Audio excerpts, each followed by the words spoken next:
उपस्थित हो गए हैं।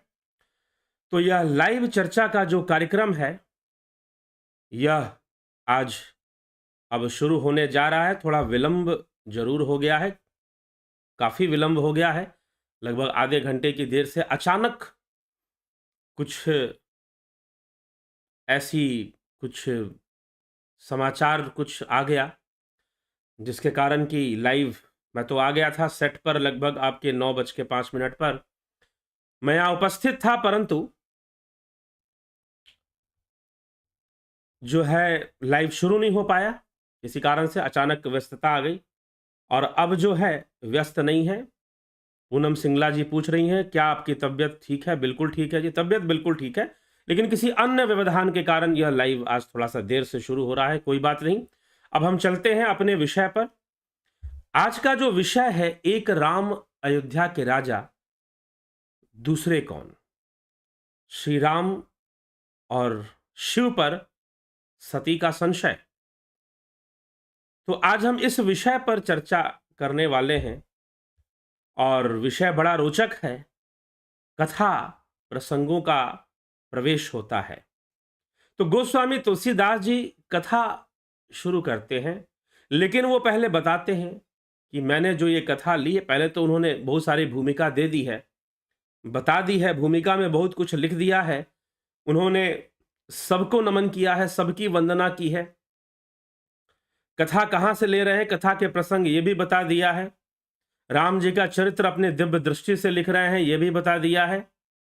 फिर वो कथा के प्रसंग और फिर सबकी महिमा, संतों की महिमा, असंतों की महिमा, दुष्टों की महिमा, दुष्टों की वंदना, दैत्यों की वंदना, देवताओं की वंदना, सबकी वंदना करते हैं वो।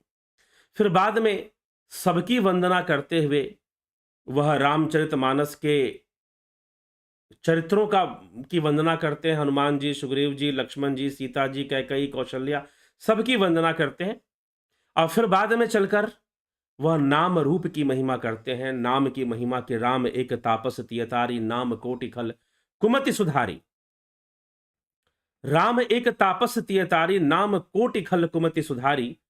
तो राम ने तो एक तापस तियतारी, तपस्वी की एक स्त्री अहिल्या का कल्याण किया था, लेकिन नाम ने तो ना जाने कितने खल और कितने दुष्टों का कल्याण कर दिया। नाम की महिमा वो गाना शुरू कर देते हैं। जबत अजामुल गज गनिकाऊ, भय मुकुत हरि नाम प्रभाव। नाम की प्रभाव से मुक्त होते हैं। कहूं कहां लग नाम बड़ाई, राम न सकहि नाम गुण गाई। नाम की इतनी महिमा है कि राम भी उसका गुणगान नहीं कर सकते हैं। तो गोस्वामी जी यह भी बात हमें फिर बताते हैं कि ऐसी स्थिति है और अब ऐसा करते करते, गायन करते करते राम कथा के प्रसंगों का भी वंदना करते हैं। जैसे सीता स्वयंवर प्रसंग है, शबरी प्रसंग है, सुंदरकांड, उनकी भी थोड़ी वंदना करते हैं और वंदना करते हुए वो कथा शुरू करते हैं कि ये कथा शुरू कैसे होती है। मैं जो कथा सुना रहा हूं उसके 3 संवाद हैं। राम कथा में 3 संवाद हैं। श्रीमद् भगवत गीता का अध्ययन करेंगे तो उसमें भी 3 संवाद आपको मिलेंगे। अब 3 संवाद कैसे? 3 संवाद मतलब 3 चर्चाएं हैं। 3 चर्चाएं कैसे हैं? श्रीमद् भगवत गीता में 2 चर्चाएं तो प्रकट है, 2 संवाद तो प्रकट रूप में है, तीसरा गुप्त रूप में है। तो 2 संवाद कौन सा प्रकट रूप में है? श्रीमद् भगवत गीता के अंतर्गत तो एक जो मूल संवाद है भगवान कृष्ण और अर्जुन का संवाद। भगवान कृष्ण और अर्जुन का संवाद प्रकट है। दूसरा संवाद जो प्रकट है धृतराष्ट्र और संजय का संवाद। श्रीमद् भगवत गीता का प्रारंभ ही धृतराष्ट्र उवाच से होता है कि धर्म क्षेत्रे कुरुक्षेत्रे समवेता युवत्स्व मामका पांडवाश्चैव किम कुर्वत संजय। हे संजय, धर्म भूमि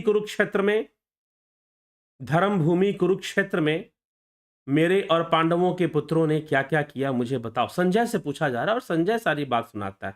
गीता के बीच में भी संजय उवाच आता है, धृतराष्ट्र उवाच आता है। गीता के अंत में भी संजय उवाच आता है, धृतराष्ट्र उवाच आता है। तो यह सारी बातें वहां पर आती हैं। गीता के अंदर भी 3 संवाद है, तो 2 संवाद तो हो गए, कृष्ण अर्जुन संवाद, धृतराष्ट्र संजय संवाद, और तीसरा गणेश जी और वेदव्यास संवाद। वेदव्यास जी और गणेश जी के बीच भी संवाद है, क्योंकि वो रचयिता है महाभारत के। उन्होंने महाभारत लिखी है, उन्होंने यह इतिहास लिखा है, तो उनका भी संवाद मिलता है श्रीमद् भगवद गीता उनके संवाद पे भी आधारित है, तो 3 संवाद का वहां भी संयोग है। यहां पर 3 संवाद है रामचरितमानस में, और वो जो संवाद है, तो गोस्वामी तुलसीदास जी कहते हैं कि भाई जो प्रथम संवाद है वो कहते हैं कि याज्ञवल्क्य जी ने जो भारद्वाज मुनि को जो कथा सुनाई थी, मैं वही कथा सुनाऊंगा। याज्ञवल्क्य ऋषि ने वो कथा कहां से सुनी थी, तो वो कहते हैं कि एक बार भगवान शिव ने पार्वती जी को समझाते हुए राम कथा सुनाई थी। तो उस कथा को काकभूषुंडी जी ने सुन ली थी, और मानसरोवर में एक बार काकभूषुंडी जी कथा वाच रहे थे, तो याज्ञवल्क्य जी ने वहां पर काकभूषुंडी जी के मुखारबिंद से ये कथा सुनी थी, और फिर भारद्वाज जी के विनती करने पर याज्ञवल्क्य जी ने ऋषि भारद्वाज को प्रयाग भूमि में, प्रयागराज की भूमि में कथा सुनाई थी। प्रयागराज की भूमि में कथा सुनाई थी किसने? याज्ञवल्क्य जी ने भारद्वाज ऋषि को सुनाई थी, विनती करने पर, उनके कहने पर। तो गोस्वामी जी कहते हैं कि मैं जो अपनी कथा शुरू कर रहा हूं, यही मुनि के प्रसंग से ही शुरू कर रहा हूं, ताकि एक अच्छी भूमिका कथा की बनेगी कि राम कथा की महिमा क्या है। और भारद्वाज जी ने कुछ प्रश्न किए थे याज्ञवल्क्य मुनि से, उन्हीं प्रश्नों का उत्तर देते हुए याज्ञवल्क्य ऋषि ने भारद्वाज जी को राम कथा सुनाई थी। तो कैसे सुनाई थी, पहले तो वो समझाते हैं कि मैंने कहां से प्राप्त किया और तुम्हें कहां से सुना रहा हूं। और वही कथा जो भारद्वाज जी वाचा करते थे प्रयागराज में, उसी कथा को प्रयागराज में मेरे गुरुदेव ने सुना था, और उनके मुखारबिंद से मैंने सुना। मैं बहुत बालक था, इसलिए मैं कथा भूल गया था, लेकिन मेरे गुरुदेव ने बार बार मुझे, मेरी भ्रमित मति को समझकर, मेरी छोटी बुद्धि को समझकर, उन्होंने मुझे बार बार ही ये कथा सुनाई। तो बार बार सुनने के कारण मुझे कथा तो कंठस्थ है, गोस्वामी तुलसीदास जी कह रहे हैं। लेकिन अब मैं इसका वर्णन आप लोगों के समक्ष करूंगा, तो सर्वप्रथम मैं मुनियों के प्रसंग से करूंगा। तो गोस्वामी तुलसीदास जी, जो मुनियों का प्रसंग था, किसका प्रसंग? अर्थात भारद्वाज मुनि और याज्ञवल्क्य ऋषि का जो प्रसंग था, उसी से वो कथा करना शुरू कर देते हैं कि यह कैसे दोनों का प्रसंग, कैसे दोनों आपस में मिलते हैं और कैसे चर्चा शुरू होती है। तो गोस्वामी तुलसीदास जी लिखते हैं कि मतु अनुहारी सुबारी गुणगण गणि मन अहवाई सुमिरी भवानी शंकर ही कह कभी कथा सुहाई। अपनी बुद्धि के अनुसार इस सुंदर जल के गुणों का विचार कर, उसमें अपने मन को स्नान कराकर श्री भवानी शंकर का स्मरण करके तुलसीदास सुंदर कथा कहना शुरू कर देते हैं। अब रघुपति पद पंकर हूँ हिया धरी पाई प्रसाद कहूँ जुगल मुनि बर्य कर मिलन सुभग संवाद। की याज्ञवल्क्य मुनि और भारद्वाज ऋषि का, मुनियों का जो मिलन का जो सुंदर प्रसंग है, जो संवाद है, पहले मैं वही सुनाता हूं। और गोस्वामी तुलसीदास जी सर्वप्रथम जो प्रसंग लेते हैं रामचरितमानस में, सबसे पहला जो प्रसंग लेते हैं वह प्रसंग क्या है? याज्ञवल्क्य मुनि और भारद्वाज ऋषि के मिलन का प्रसंग है। यह प्रसंग से ही वो कथा प्रारंभ करते हैं। तो प्रसंग क्या आता है कि माघ के महीने में भारद्वाज मुनि बस ही प्रयागा तिनहि राम पदे अति अनुरागा तापस समदम दया निधाना परमारथ पथ परम सुजाना। भारद्वाज मुनि प्रयाग में बसते हैं, उनका श्री राम जी के चरणों में बड़ी प्रीति है। वे तपस्वी निगृहित चित्त, अर्थात की वृत्ति निरोधित चित्त है उनका, जितेंद्रिय दया के निधान और परमार्थ के मार्ग में बड़े ही चतुर हैं। माघ मकर गत रवि जब होई तीरथ पत ही आव सब कोई देव दनुज किन्नर नर श्रेणी सादर मज्जहि सकल त्रिवेणी। माघ मकर गत रवि जब होई, जब माघ में सूर्य मकर राशि में प्रवेश कर जाता है तो मकर संक्रांति होती है, और तब से लोग तीर्थराज प्रयाग में संगम स्नान, त्रिवेणी में स्नान करने के लिए वहां पधारने लग जाते हैं, भीड़ लगनी शुरू हो जाती है। वैसे तो महाकुंभ लगता है प्रयागराज में 12 साल पे लगता है, परंतु जो माघ का मेला है, जो माघी मेला है, वह तो प्रत्येक वर्ष ही माघ मेला प्रयागराज में लगता है। तो जब माघ शुरू होता है, जब माघ आ जाता है, माघ का महीना जब लग जाता है, तो फिर क्या होता है? मेला शुरू हो जाता है, और मेला शुरू होने पर सारे ऋषिगण और बहुत तरह के संत साधु समाज वहां पर पधारना शुरू कर देते हैं। तो जब पधारना शुरू कर देते हैं तो उनके पधारने से, उनके पधारने से क्या होता है कि एक मेले का सौंदर्य बहुत ही बढ़ जाता है और मेला सुंदर हो जाता है। बहुत सारे ऋषि मुनि और संतगण वहां स्नान करने पहुंचने लग जाते हैं।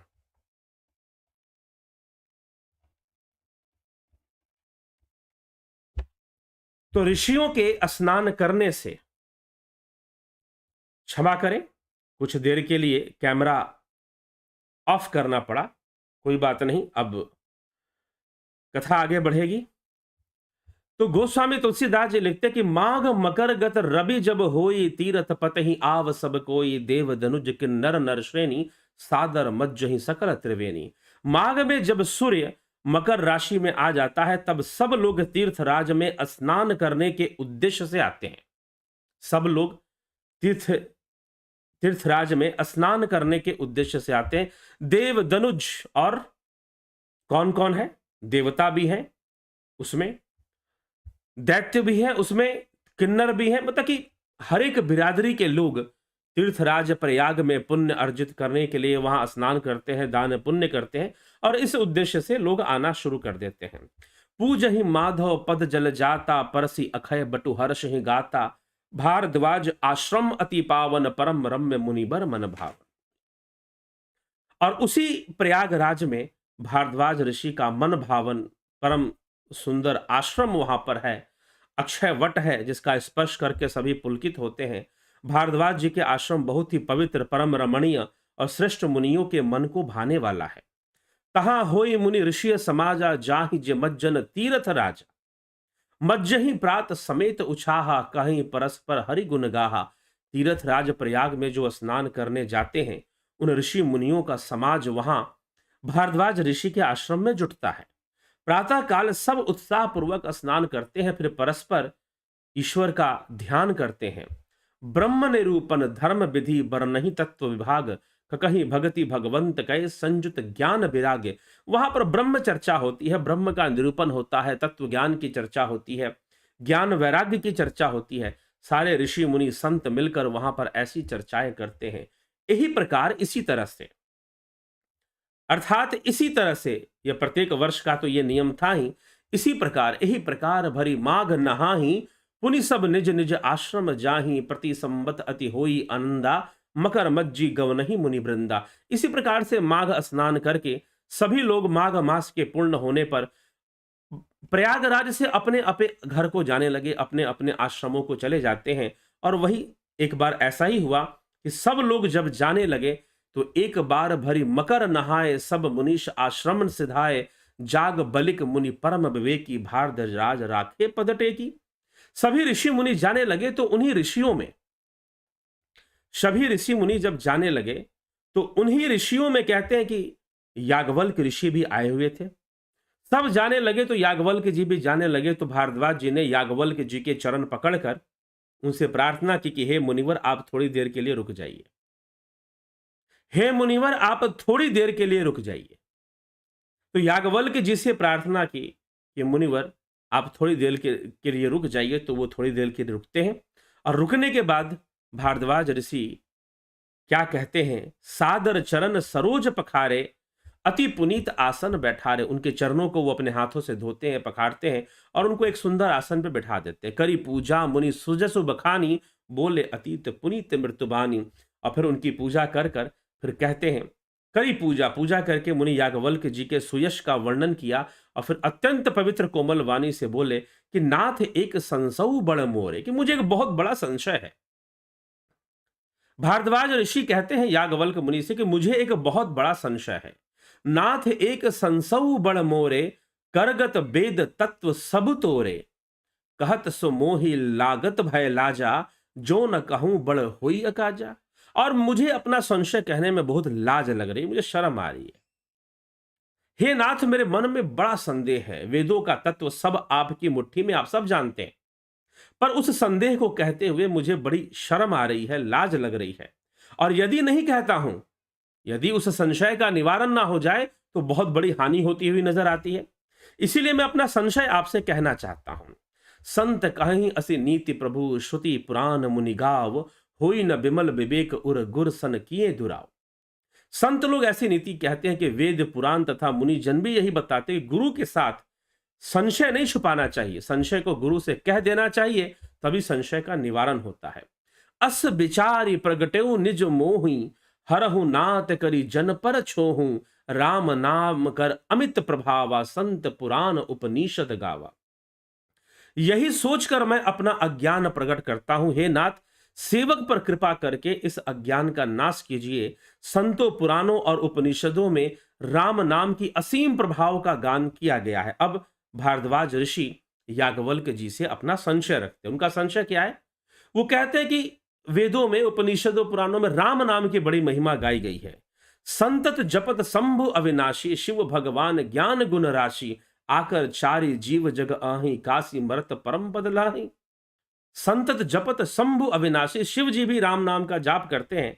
शिव जी भी जिसको जपते हैं, शिव भगवान ज्ञान गुण के राशि हैं, और इस 84 लाख योनियों में आकर भी जो जीव है वो इस काशी में राम नाम के प्रताप से ही मुक्ति को प्राप्त करता है। सोपी राम महिमा मुनिराया, शिव उपदेश करत करि दाया, रामु कवन प्रभु पुछहि तो ही, कही बुझाए कृपा निधि मोहि। अब भारद्वाज जी का प्रश्न है। प्रश्न क्या है कि सब राम नाम की महिमा तो कहते हैं, शिव जी महाराज दया करके राम नाम का ही उपदेश करते हैं, ऐसा मैंने सुना है। तो मुझे हे प्रभु बतलाइए, हे याज्ञवल्क्य ऋषि मुझे बतलाइए, मैं आपसे पूछता हूं, वे राम कौन है? हे कृपा निधान, मुझे समझाइए कि राम कौन है। एक राम अवधेश कुमारा, एक राम अवधेश कुमारा, तिनकर चरित विदित संसारा। एक राम अयोध्या के राजकुमार थे, जिनका चरित्र सारा संसार जानता है, उनकी कथा को सारा संसार सुनता है। नारी बिरह दुखी लहेउ अपारा, भयउ रोषु रन रावणु मारा।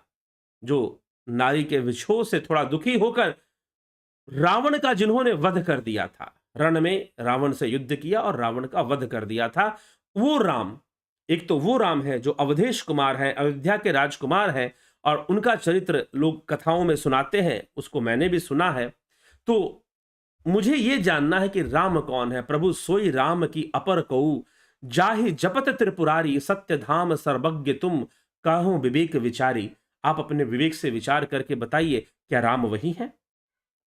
क्या ये वही राम है जिसका स्मरण, जिसका जाप, जिसका ध्यान स्वयं भगवान शिव कर रहे हैं? ये राम कौन है? क्या यह वही राम है जिसका ध्यान स्वयं भगवान शिव कर रहे हैं? मुझे उस राम का रहस्य बताइए। तो गोस्वामी तुलसीदास जी लिखते हैं, और भारद्वाज मुनि याज्ञवल्क्य मुनि से प्रश्न करते हैं कि मुझे राम का रहस्य बताइए। क्या ये वही राम है जिसका शिव जी ध्यान कर रहे हैं? क्या वो दोनों एक ही हैं जो अवधेश कुमार हैं और जिनका शिव जी ध्यान कर रहे हैं समाधि अवस्था में? तो यह राम कौन है? राम के विषय में प्रश्न करते हैं कि यह राम कौन है। तो भारद्वाज मुनि का यह प्रश्न है कि वो राम कौन है, और अब उसका उत्तर मिलेगा। भारद्वाज जी कैसे हैं? कहते हैं, जैसे मिटे मोर भ्रम भारी, कहूं सो कथा नाथ विस्तारी, जाग बलिक बोले मुस्काई, तुम्हें विदित रघुपति प्रभुताई। याज्ञवल्क्य जी ने भारद्वाज जी से बड़ी सुंदर बात कही। उन्होंने कहा कि कुछ ऐसी मुझे कथा सुनाइए जिससे कि मेरा भ्रम दूर हो जाए। तो याज्ञवल्क्य जी ने कहा कि भैया तुम सब जानते हो। भारद्वाज जी से कहा कि तुम ही विदित रघुपति प्रभुताई, तुम जानते हो कि राम कौन है, लेकिन फिर भी तुम्हारा मन है सत्संग सुनने का, तो इसलिए तुम ऐसा कह रहे हो। राम भगत, राम भगत तुम मन कर्म वाणी, तुम तो अपने मन कर्म वचन से भगत हो राम जी के। चतुराई तुम्हारी मैं जानी, मैं तुम्हारी चतुराई समझता हूं। चाहूं सुने राम गुण गूढ़ा, किरहु प्रसन्न प्रश्न मनहु अति मूढ़ा। कि तुम राम के गूढ़ रहस्य को सुनना चाहते हो और इसीलिए तुमने प्रश्न किया है। तात सुनहु साधर मनुलाई, हे तात सुनो, मन में श्रद्धा लाकर सुनो। कहूं राम के कथा सुहाई, मैं श्री रामचंद्र जी की कथा सुनाता हूं। महामोह महिषेशु विशाला, राम कथा कलिका कराला। कलिकाल के इस अज्ञान को हरने वाला यह राम की कथा है। तुम आदर पूर्वक मन लगाकर सुनो, मैं श्री राम जी की सुंदर कथा सुनाता हूं। राम कथा शशि किरण समाना। राम की कथा कैसे सुननी चाहिए?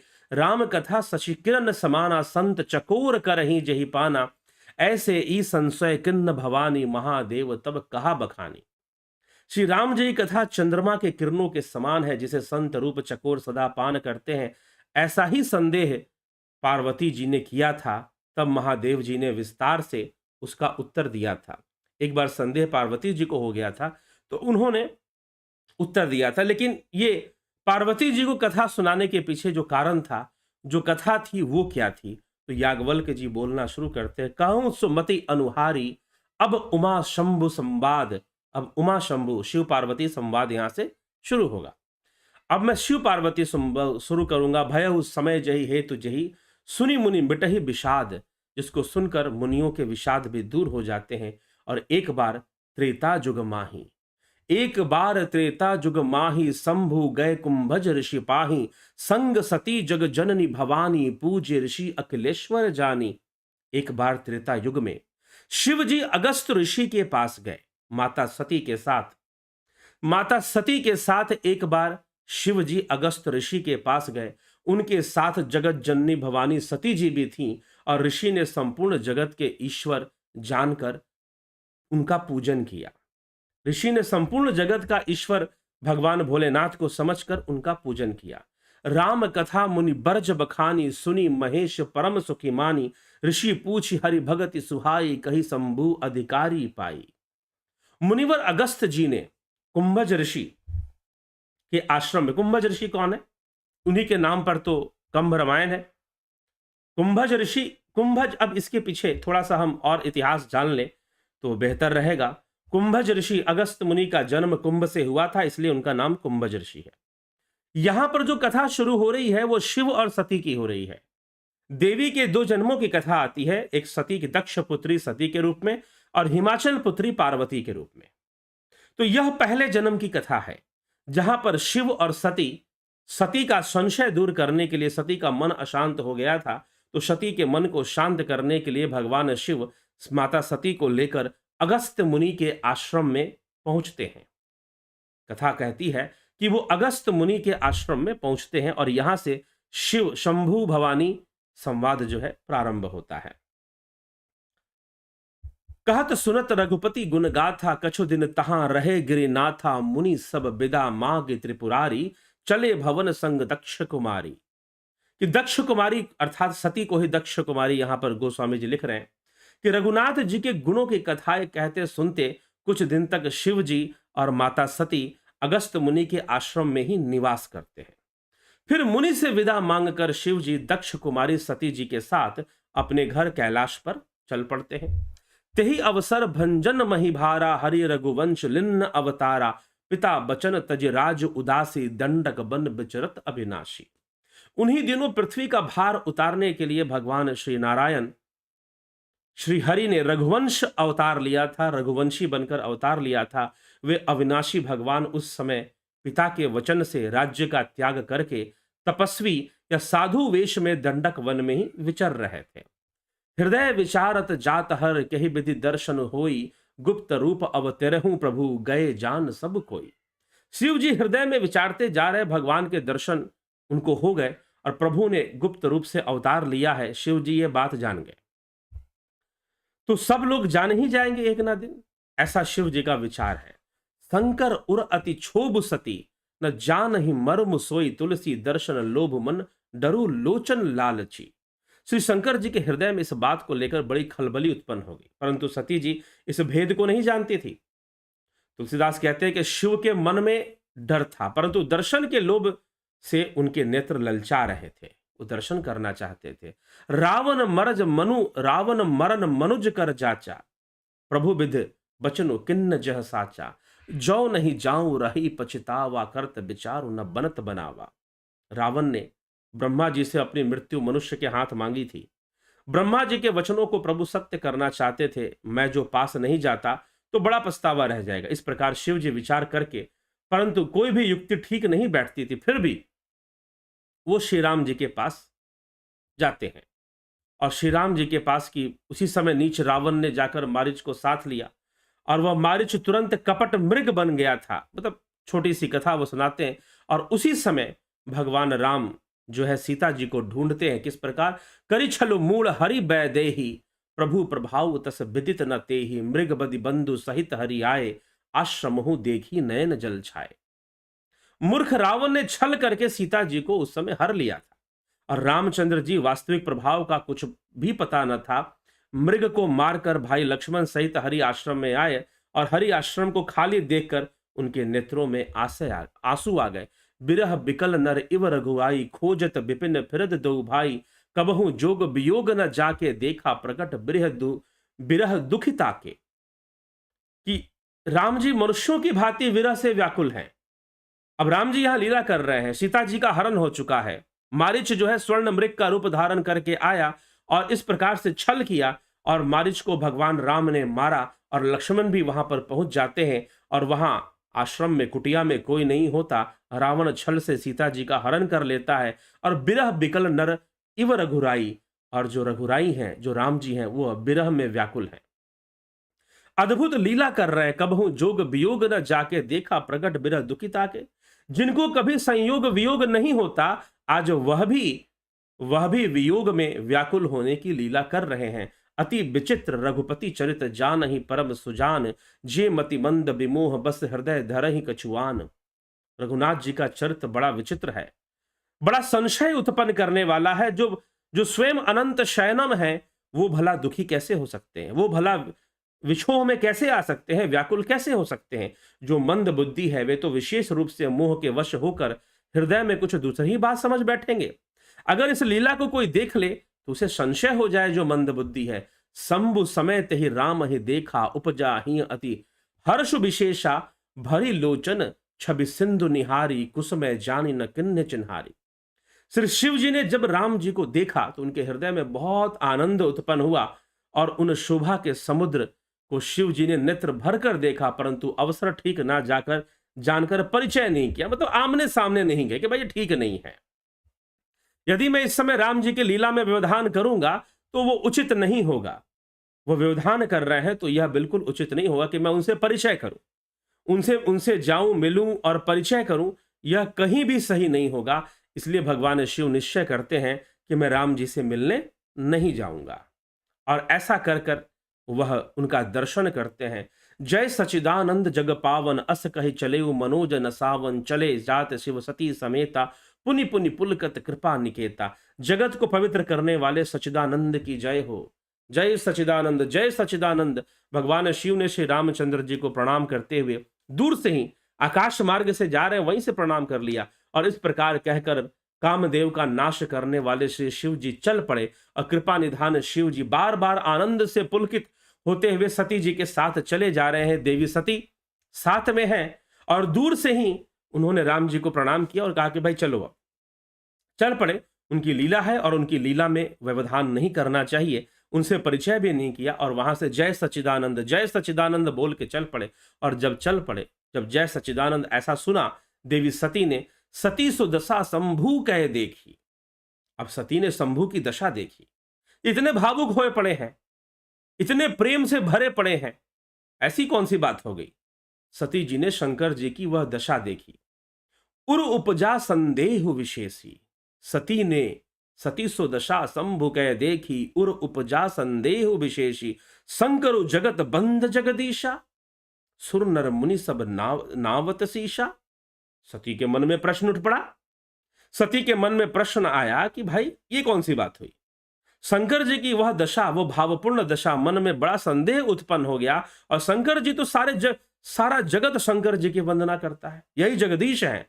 शंकर जगत बंद जगदीशा, वे जगत के ईश्वर हैं, विश्वेश्वर हैं। देवता मनुष्य मुनि सब उनके प्रति सिर नवाते, सब उनके सामने सिर झुकाते हैं। सती के मन में आया, तिन नृप सुत ही किन्न परनामा कही सचिदानंद परधामा।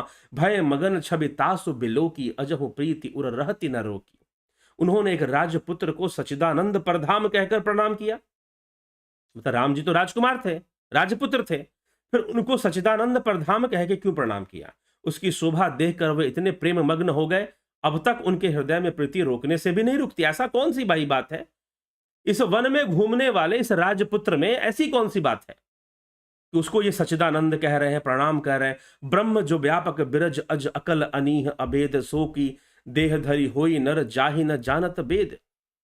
जो ब्रह्म सर्व व्यापक है, माया रहित है, अजन्मा है, अगोचर है, फिर भी वह भेद रहित है, जिसे वेद भी नेति नेति कहते हैं, मतलब कि शब्दों से जिसका व्याख्यान नहीं कर पाते हैं। क्या वह देह धारण करके मनुष्य हो सकता है? क्या वह देह धारण करके मनुष्य हो सकता है? विष्णु जो सुरहित नर तनुधारी, सो सर्वज्ञ जथा त्रिपुरारी, खोजई सो की अज्ञ इव नारी, ज्ञान धाम श्रीपति असुरारी। देवताओं के हित के लिए प्रभु ने शरीर धारण किया। शिव जी की यही भांति सर्वज्ञ है, वे ज्ञान के भंडार लक्ष्मीपति, और असुरों को के शत्रु भगवान विष्णु क्या अज्ञानी की तरह स्त्री को खोजेंगे? सती जी के मन में संशय आ गया कि क्या अगर ये भगवान विष्णु हैं जो असुरों के परम शत्रु हैं, क्या वो अज्ञानी की तरह अपनी पत्नी के विछोह में, वो तो अनंत शयनम है, वो तो सच्चिदानंद है, वो भला वन के अंदर किसी स्त्री के विछोह में क्यों घूमने लगे? सती जी के मन में, माता सती के मन में यह संशय घर कर गया। और जब यह संशय घर कर गया तो देवी सती यही प्रश्न करती है, और शिव जी समझाते हैं, यद्यपि प्रकट न कहे वो भवानी, हर अंतर जामी सब जानी, सुन ही सती तब नारी स्वभाव, संशय अशन धैर्य उरकाऊ। भवानी जी ने प्रकट कुछ नहीं कहा, पर अंतर्यामी शिव जान गए कि इसके मन में संशय आ गया है। इसके मन में संशय आ गया है तो कहते, जासु कथा कुंभज ऋषि गाय, भगति जासु मैं मुनि ही सुनाई, सोई मम इष्ट देव रघुबारा, रघुबीरा सेवत जाहि सदा मुनि धीरा। जिनकी कथा अगस्त ऋषि से हम सुन के आ रहे हैं, जिनकी भक्ति मैंने मुनि को सुनाई, ये वे मेरे इष्ट देव श्री रघुवीर जी, जिनकी सेवा ज्ञानी मुनि सदा किया करते हैं। मुनि धीर जोग सिद्ध संतत बिमल मन, जेहि ध्या वही कही नेति निगम पुराण आगम, जासु कीर्ति गावही, सोई राम व्यापक ब्रह्म भुवन निकाय पति माया धनी, अवतरेव अपने भगत, हित निज तंत्र नित रघु कलमणि। अर्थात ज्ञानी मुनि योगी और सिद्ध निरंतर, ये छंद है, इसका गायन होता है। तो सिद्ध निरंतर निर्मल चित्त से जिनका ध्यान करते हैं, तथा वेद पुराण और शस्त्र नेति नेति कहकर जिनकी कीर्ति गाते हैं, उन्हीं सर्वव्यापक समस्त ब्रह्मांडों के स्वामी मायापति नित्य परम स्वतंत्र स्वयं ब्रह्मा रूप भगवान श्री राम जी ने अपने भक्तों के हित के लिए रघुकुल मणि के रूप में अवतार लिया है। ऐसी बात शिव जी समझाने का प्रयास करते हैं। लागना उर अपदेशु जदपि कहे शिव बार बहु, बोले बिहस महेशु हरि माया बलु जान पिए। कि हे सती, तुम इस उपदेश को समझो। महादेव जी मन में प्रभु की माया का बल जानकर मुस्कुराते हैं कि उनकी माया है कि सती को संशय हो गया है। जो तुम्हारे मन अति संदेहु, तो किने जाई परीक्षा लेहु, तब लगी बैठ अहू बट छाही, जब लगे तुम एहू मही पाही। जो तुम्हारे मन अति संदेह, अगर तुम्हारे मन में बहुत संशय है, जैसे जाई मोह भ्रम भारी, करे हूं सो जतन विवेक विचारी, चली सती शिव आयो सुपाई, करहि विचारू करऊं का भाई। अब सती विचार करने लगी। भगवान शिव ने कहा कि अगर तुम्हारे मन में बहुत संदेह आ गया है तो हे सती, तुम ऐसा करो कि जाओ और श्री रामचंद्र जी की परीक्षा ले लो। जाकर परीक्षा ले लो श्री रामचंद्र जी की। अगर तुम्हें मन में संशय आ गया है कि राम कौन है, तो तुम जाकर परीक्षा ले लो, सती से भगवान शिव ने कह दिया। कथा सुना रहे हैं याज्ञवल्क्य जी भारद्वाज जी को, गोस्वामी तुलसीदास जी और काकभूषणी जी याज्ञवल्क्य जी को, और शिव जी पार्वती जी को। तो पहले तो शिव पार्वती की कथा आती है कि शिव जी ने पार्वती जी को कथा क्यों सुनाई थी, कारण क्या था सुनाने का। तो प्रसंग शुरू होता है सती से। दक्ष कन्या, दक्ष पुत्री सती, प्रजापति दक्ष जो खुद संशय में रहता था, जिसको विष्णु और शिव में भेद नहीं था, विष्णु और शिव में भेद करता था, अर्थात विष्णु को बड़ा मानकर शिव को छोटा मानता था, और रावण भी भेद करता था, शिव को बड़ा मानकर विष्णु को छोटा मानता था। लेकिन जिनके मन में कोई भेद नहीं है, उन्हें कोई संशय नहीं होता है। सती के मन में भेद है।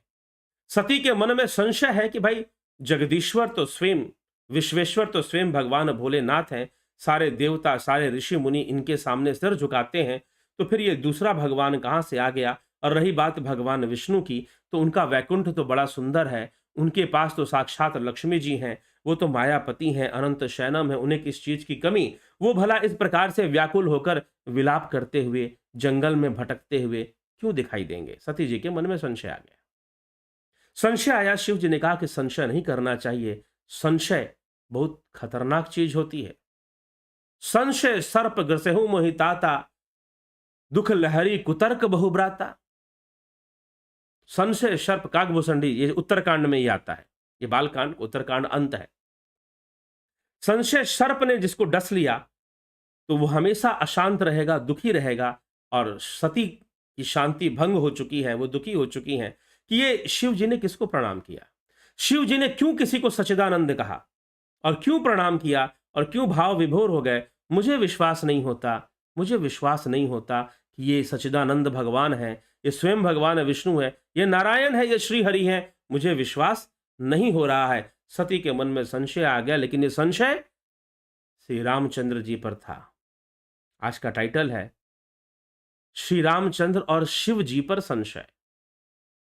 सती का संशय अगर राम पर होता तो बात अलग। एक तरफ सती सोचती है कि स्वयं शंकर जी ही जगदीश हैं, और फिर जगदीश की वाणी पे संशय भी कर रही है। शिव जी समझा रहे हैं कि भाई उन्होंने अवतार लिया है लीला करने के लिए, और जब लीला करने के लिए अवतार लेते हैं, अवतार कहने का मतलब ऊपर से नीचे की ओर उतरना, उच्च अवस्था से निम्न अवस्था में आने की प्रक्रिया अवतार है, अपनी इच्छा से।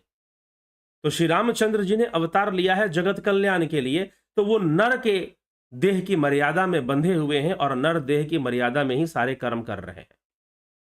इसलिए वो साधारण नर की भांति सीता जी के विछोह में विलाप कर रहे हैं, सीता जी के विछोह में व्याकुल हो रहे हैं, ऐसा दिखाई दे रहा है। वन वन भटक रहे हैं, वन वन भटक रहे हैं, और सती को संशय हो जाता है। और जो माता सती हैं वो संशय शिव जी के समक्ष प्रस्तुत कर देती हैं। शिव जी समझा देते हैं, सती को समझ में नहीं आती बात, सती को बात समझ में नहीं आती। सती को जब बात समझ में नहीं आती तो शिव जी कहते कि भाई जाओ परीक्षा ले लो, जाओ परीक्षा ले लो श्री रामचंद्र की। अब परीक्षा ले लो। सती विचार करती कि कैसे परीक्षा लूं, किस प्रकार से परीक्षा लूं। अब सती परीक्षा लेने तो जाएगी, लेकिन पता चलेगा कि परीक्षा जो लेने गया उसी की परीक्षा हो गई, जो परीक्षा लेने गया उसी की परीक्षा हो गई। तो कैसी विडंबना हो जाएगी फिर। परीक्षा लेने तो गई थी, लेकिन शायद खुद की ही परीक्षा हो गई, कुछ ऐसा प्रसंग आता है। तो चलिए, किस प्रकार से माता सती ने भगवान राम की परीक्षा ली और उसका परिणाम क्या निकला, उसका परिणाम क्या निकला, उस पर हम कल के प्रसंग में, कल के चर्चा में, कल की लाइव चर्चा में हम उसको श्रवण करते हैं, उसकी चर्चा करते हैं। तो चलिए अभी जो है चलते हैं और आपके प्रश्नों पर भी थोड़ा विचार कर लेते हैं, आपके टिप्पणियों पर, कमेंट पर। मैं आप सभी से इतना जरूर कहूंगा कि आप जितने भी यहां पर आते हैं, आप यहां पर जितने लोग भी आते हैं, सुनते हैं, कोशिश करें कि एक कमेंट जय श्री राम का जरूर कर दिया करें। ओम तत्सत का भी लोग करते हैं, अच्छी बात है। ओम तत्सत नहीं तो जय श्री राम जरूर लिख दिया करें कमेंट में, बड़ा अच्छा होगा, क्योंकि राम कथा है यह। अब तो कथा चलेगी, कथा के बीच बीच में ज्ञान, अध्यात्म, नीति, समाज, परिवार की कई नीतियां और कई उपदेश भी साथ में है। गोस्वामी तुलसीदास जी तो शुरू से ही आध्यात्मिक उपदेश दे रहे हैं, इस कथा के प्रारंभ से ही, तो वो सब भी मिलते रहेंगे। लेकिन अब कथा चलती जाएगी, पहले शिव जी की पूरी कथा और फिर रामचंद्र जी की कथा शुरू हो जाएगी। तो चलिए, यह आगे इसी प्रकार से बढ़ेगी और मानस के माध्यम से हम कथा भी सुनेंगे और अध्यात्म की गहरी बातों को भी हम सुनने और समझने का प्रयास करते रहेंगे। तो गोस्वामी तुलसीदास जी इस प्रकार से कथा कहते हुए आगे बढ़ जाते हैं। और माता सती को संशय होता है। शिव जी कह देते हैं कि भाई अगर तुम्हें संशय हो गया, जाओ परीक्षा ले लो, जाओ परीक्षा ले लो। अब राम की परीक्षा लेने का मतलब, क्योंकि सती को संशय श्री रामचंद्र जी पर तो था ही, शिव जी पर भी हो गया। जब भगवान शिव स्वयं समझा रहे हैं कि भाई ये सच्चिदानंद हैं और ऐसी ऐसी घटना घटी है कि उन्होंने अवतार लिया है, नर लीला कर रहे हैं, हमें उसमें बीच में नहीं जाना चाहिए व्यवधान करने, ठीक है, तो उनको अपना कार्य करने दो, हम अपना चलते हैं, आगे बढ़ते हैं। तो सती जी को संशय हो गया, माता सती को संशय, तो ये संशय देखकर शिव जी ने कह दिया जाओ परीक्षा ले लो। तो अब सती विचार कर रही कि मैं कैसे परीक्षा लूं। अब परीक्षा लेने के लिए देवी सती क्या करती हैं और राम जी क्या करते हैं, क्या उत्तर देते हैं, परीक्षाओं में कैसे पास होते हैं, या फिर सती की ही परीक्षा हो जाती है, तो यह समस्या आ जाती है। तो इस प्रकार की जो परीक्षा है वो कैसे परीक्षा होती है, कल चर्चा करते हैं, और उस परीक्षा का परिणाम क्या निकलता है उस पर भी कल ही चर्चा करेंगे। जुड़े रहें, बने रहें और इस राम कथा का आनंद उठाते रहें। अब कथा प्रसंगों के साथ चलेगी, प्रसंगों के साथ चलेगी। तुलसीदास जी ने बहुत भूमिका लिखी, भूमिका में बहुत सारी महत्वपूर्ण अध्यात्म की गहरी रहस्य वाली बातें लिखी। अब वो कथा का गुणगान कर रहे हैं, कथा को सुनाने का प्रयास कर रहे हैं। जुड़े रहे, बने रहे और आगे बढ़ते रहे, कथा चलती रहेगी। आज अचानक आए किसी व्यवधान के कारण देर से शुरू हुई थी, देर से शुरू हो पाया कार्यक्रम, लेकिन अब आगे जो है ये कार्यक्रम समय से ही शुरू करने का पूर्ण प्रयास रहेगा। प्रयास तो आज भी समय से ही था, लेकिन अचानक कुछ ऐसा हुआ कि आधा घंटा लेट हो गया, नहीं तो समय पर आज आ गए थे। चलिए कोई बात नहीं, अब आगे बढ़ते हैं। हरिमोहन गुप्ता जी प्रणाम। सबका सर एक ही की तरफ देखना बंद करो, अंदर की तरफ देखो। ठीक है। जो गुरु हमें ब्रह्म ज्ञान की दीक्षा देता है, क्या हुआ हमारा स्टेट देव है या मार्गदर्शक है? ये हमारे गुरु हमारी आत्मा है, हमारे गुरु शंकर भगवान है। आत्मा को भी गुरु कहा गया है, मुख्य गुरु। ठीक। विक्रम सिंह जी, गुरु के ऊपर चर्चा अभी पीछे कुछ दिन पहले हमने रामचरितमानस के आधार पर चर्चा की है। गुरु जो ज्ञान का स्रोत बनता है, तभी तो दत्तात्रेय जी के 24 गुरुओं का वर्णन आता है। सुन लीजिए उसको एक बार। दर्शन पांड्या जी, राजू पाल जी, शंकर प्रसाद जी, AK सिंह जी, सविता नायक जी, अवनी प्रधान, अर्जुन भाई चौहान, गौरव जी, बबीता धुमान जी, रमेश पेशवानी, उषा श्रीवास्तवा, विनोद कुमार शर्मा, श्वेता कुमारी, माधुरी कोल्हे जी, शिवम भट्ट, पंकज सोनी, AK सिंह, सीताराम माली, कमलेश खैरनर, विनोद के सूद, विंदेश्वरी मिश्रा, रूपलाल विश्वकर्मा, संतोष देवी, गोविंद प्रसाद नेमा, AK त्यागी, अजीत अपराजित, राम निवास, मीना, सतीश शर, पिंटू विश्वासवा, योगेंद्र पंडित, स्मिता सावंत, राजेंद्र कुमार जी, कल्पना बागड़े जी, चंद्रेश्वर पांडे जी, बहुत बहुत अभिनंदन है आपका। बिसलाल बाग, देवसंग जी, पूनम सिंगला, हरीश डंगवाल, जलाराम रायका, अजीत श्रीवास्तव, रचना जी, अशोक गोयल, विष्णु मरोठा, मेरोथा जी, शर्मानंद पंडित जी, आइडियाज़। नाम को कैसे समझना चाहिए? नाम तो रूप और गुण को ही इंगित करते हैं। इनको फिर तभी तो अकथनीय, निर्वचनीय, अजपा जाप का नाम, वो अव्यक्त नाम की चर्चा की गई है, जो कि प्रणव का विषय है। ठीक, प्रणव का विषय है, वो अजपा है। काशीनाथ जी, बहुत अभिनंदन आपका। ओम तत्सत। अति ज्ञानवर्धक प्रवचन। सागर बदगुजार जी, बलवंत सिंह गोहिल, पंकज सोनी, राम SP सैनी, कन्हई कुमार, गणेश पवार जी, सविता नायक, हरिओम यादव जी, सुधीर सिंह जामवाल जी, सूर्यवंशी, उज्जवल छेत्री जी, कन्हई कुमार, पूनम सिंगला, गोविंद प्रसाद नीमा, अजीत श्रीवास्तव, सविता नायक, हेमराज बैरवा, बेस्ट फ्रेंड्स, वीरेंद्र मिश्रा, बलवंत सिंह गोहिल, सुशांत दास, धीरज प्रेम जी, चंद्रेश्वर पांडे जी, विनीता अग्रवाल जी, उषा श्रीवास्तव जी, सब ने जय श्री राम लिख रहे हैं, बहुत अच्छी बात है। राजेश बर्थवाल जी, विक्रम सिंह जी, सेठ MK सेठ, गोपाल दास, धीरज प्रेम जी, रतन सिंह जी, रचना RK जी, रतन सिंह, मोहित राव, योगेंद्र पंडित जी, बहुत बहुत अभिनंदन है सभी का। और सभी लोगों से मैं एक बार फिर आग्रह जरूर करूंगा कि आप जय श्री राम अवश्य लिखें इस कार्यक्रम में। कल से भी ये शिव कथा का जो प्रसंग चल रहा है ये आगे बढ़ेगा, और बढ़ते बढ़ते सारी कथा आगे बढ़ती जाएगी मानस के चौपाइयों के माध्यम से। जो भी महत्वपूर्ण चौपाई है, प्रसंग है, दोहा है, उस पर चर्चा भी होगी। हाँ, कई चौपाइयाँ बहुत औपचारिक हैं तो उनको कई बार छोड़ा भी जाएगा, परंतु जो विशेष चौपाइयाँ हैं जिनमें गुण ज्ञान छुपा है, अवश्य ही उस पर बृहद चर्चा भी होगी। ठीक है, तो बढ़ते रहें, आगे बढ़ते रहें, जुड़े रहें और जुड़कर लाभ उठाते रहें। जो ध्यान योग का कोर्स है, कुछ लोग पूछ रहे थे, तो मार्च में ही शुरू होगा। अब मार्च के महीने में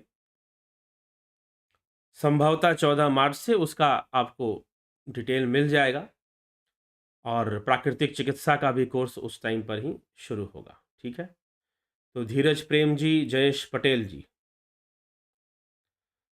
धीरज Prem ji, Guruji I am from Pakistan, Karachi. ठीक है, उठाइए कथा का लाभ, उठाइए मानस चर्चा का लाभ उठाइए। जयेश पटेल जी, अभिनंदन है। तो चलिए, ये जो कथा है, ये अब जो कार्यक्रम है, कल हम 9 बजे फिर मिलते हैं और 9 बजे फिर से इसका लाभ उठाते हैं। तो बहुत-बहुत अभिनंदन है आप सभी का, आभार है आप सभी का।